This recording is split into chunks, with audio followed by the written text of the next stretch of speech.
Arrancamos con una pregunta que quema en la lengua, pero que pocos se atreven a soltar. ¿Cómo demonios convirtió Rusia una operación ucraniana en su mayor victoria desde que empezó este desastre? La respuesta no es bonita, pero sí contundente. Errores tácticos de Kiev, una arrogancia que rayaba en lo absurdo y una trampa rusa ejecutada con la precisión de un relojero. Zelensky vendió Kursk como el momento decisivo, el golpe que pondría a Rusia de rodillas. Para entenderlo, hay que retroceder. La obsesión de Kiev por repetir el milagro de Kherson, la presión occidental por titulares rimbombantes y la paciencia de Moscú para dejar que el enemigo se ahorcara en su propia cuerda. Aquí no hay cuentos de hadas, solo la cruda realidad de una guerra que no perdona ilusos. Otra cuestión acecha. ¿Qué pasa si Ucrania pierde Odessa? Este puerto no es solo un punto en el mapa, es el último gran activo estratégico en el Mar Negro. Sin él, Ucrania queda reducida a los puertos del Danubio, una salida al mar tan limitada que no se compara en capacidad de tráfico. Rusia consolidaría su dominio militar y económico en la región, mientras Ucrania se transformaría en un gueto terrestre dependiente de Polonia y Rumanía, con su economía al borde del colapso y la moral por los suelos. Empezamos.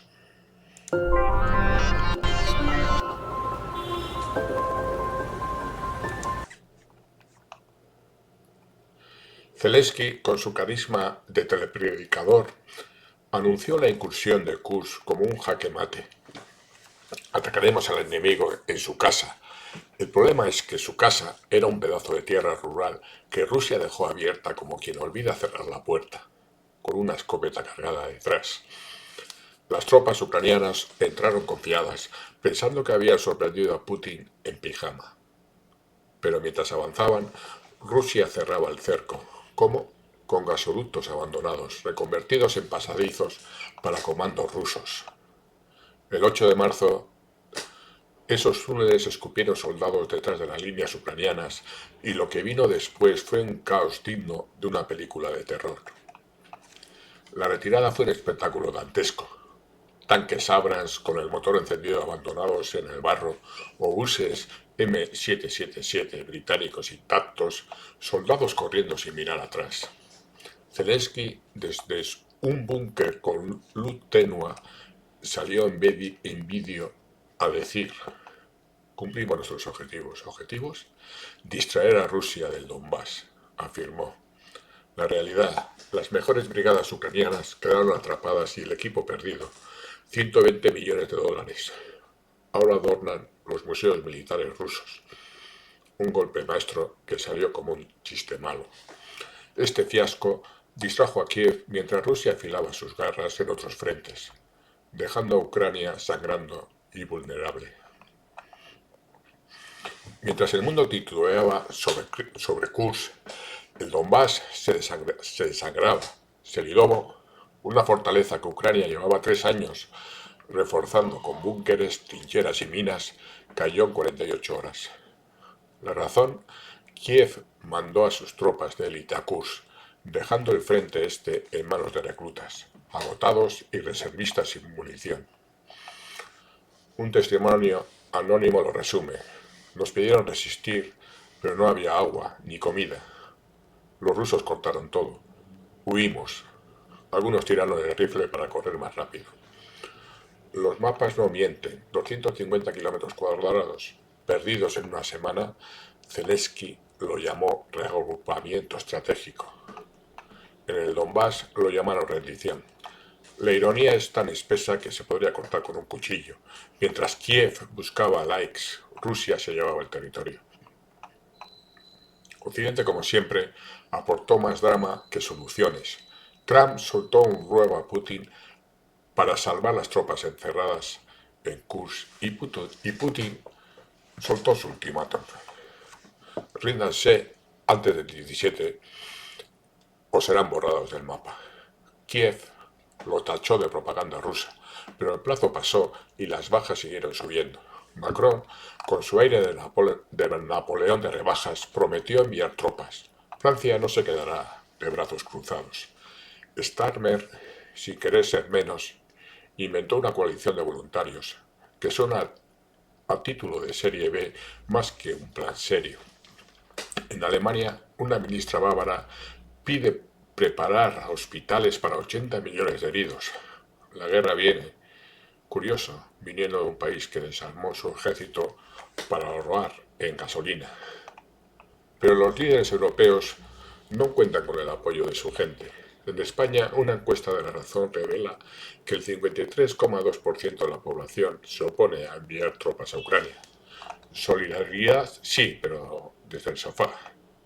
El 53% teme que la guerra se extienda como un virus y casi el 60% rechaza revivir el servicio militar obligatorio. Mientras la Unión Europea saca su libro blanco etiquetando a Rusia como amenaza existencial y pidiendo contener su agresión armada, palabras duras, pero ¿dónde están los tanques? La OTAN sigue siendo la piedra angular, pero Europa sabe que Estados Unidos quiere minimizar su rol. Moscú, por su parte, observa y advierte. Cualquier soldado de la OTAN en Ucrania será un blanco legítimo. La histeria está servida, pero la acción en pausa. Sin Odessa, Gran Bretaña y Francia, que ya se han metido en suficientes problemas con Ucrania, no tendrían nada que ofrecer, y el interés europeo en el proyecto Ucrania como anti-Rusia se desvanecería. La debacle de Kursk no solo se mide en territorio o vidas, sino en metal retorcido y dólares tirados a la basura. Ucrania abandonó una docena de tanques Abrams y obuses M777 británicos valorados en 120 millones de dólares. Alexander Mikhailov, jefe de la Oficina de Análisis Político-Militar rusa, no pudo contener la sonrisa. Podemos usarlos para análisis o incluso en combate. Un regalo inesperado. En Kiev, las cabezas ruedan. Anatoly Valgilevich es relevado por Andriy Genatov, un nacionalista curtido en Crimea y Mariupol, condenado en ausencia por Rusia a 28 años. Genatov, que escapó de Bakhmut por los pelos, ahora debe lidiar con un ejército desmoralizado y sin equipo. La genialidad de Kursk sigue cobrando facturas y el precio es alto. En Rusia, las Fuerzas Armadas se enfrentan a una crisis de posguerra, personal. Contratos vencidos hace años, soldados agotados que siguen en el frente por decreto y una burocracia infernal que ahoga cualquier reforma. Preservar la columna vertebral del ejército no es un fin, es un medio, dicen los analistas, pero sin cambios estructurales, es decir, salarios decentes, vivienda, transición al servicio civil, la experiencia de la guerra se irá por el desagüe. El riesgo de un éxodo masivo acecha, y Moscú lo sabe. La guerra no termina cuando callan los cañones, sino también cuando el sistema se adapta o colapsa. Perder Odessa agravaría este panorama. Ucrania sin su puerto enfrentaría un colapso económico inevitable, mientras Rusia aprovecharía el botón tecnológico de Kursk para fortalecerse. Mientras el frente arde, la diplomacia juega sus cartas.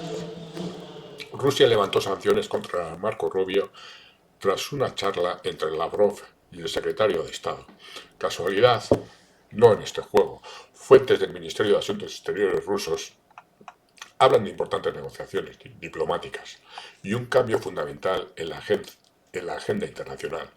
Rubio, vetado desde 2022, ahora puede pisar suelo ruso. Las embajadas vuelven a funcionar a pleno rendimiento. Se avecina un deshielo. Trump, con su estilo de matón de patio, podría estar moviendo fichas para un acuerdo que salve la cara de todos, menos la de Zelensky. Y luego está el tema nuclear.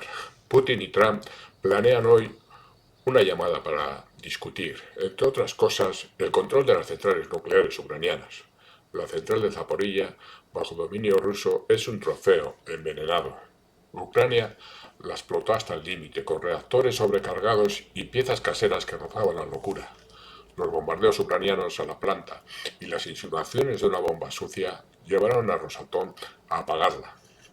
Ahora Rusia propone un consorcio internacional para supervisar los activos nucleares de Kiev, una idea que Trump podría respaldar. O lo tomamos con la fuerza, advierten desde Moscú. El periódico alemán Bild habla de la llamada de Trump-Putin que podría cambiarlo todo. Toda Europa tiembla. Bloomberg dice: la conversación de Trump sobre compartir activos genera inquietud. The New York Times habla del debate que se centrará en lo que Ucrania perderá. The Times dice que Trump y Putin discutirán la división de Ucrania. En un mundo donde las sanciones se levantan tan rápido como se imponen, la pregunta es: ¿quién está cediendo qué? Odessa entra en la ecuación. Los asesores de Zelensky temen que Trump entregue el puerto a Putin. Según The New York Post, controlarlo implica dominar a Nikolaev y Gerson. Pero sin un reformateo radical del gobierno y la población ucraniana sería un riesgo estratégico para Rusia. Trump no es el presidente de Ucrania y el Congreso no es la Rada.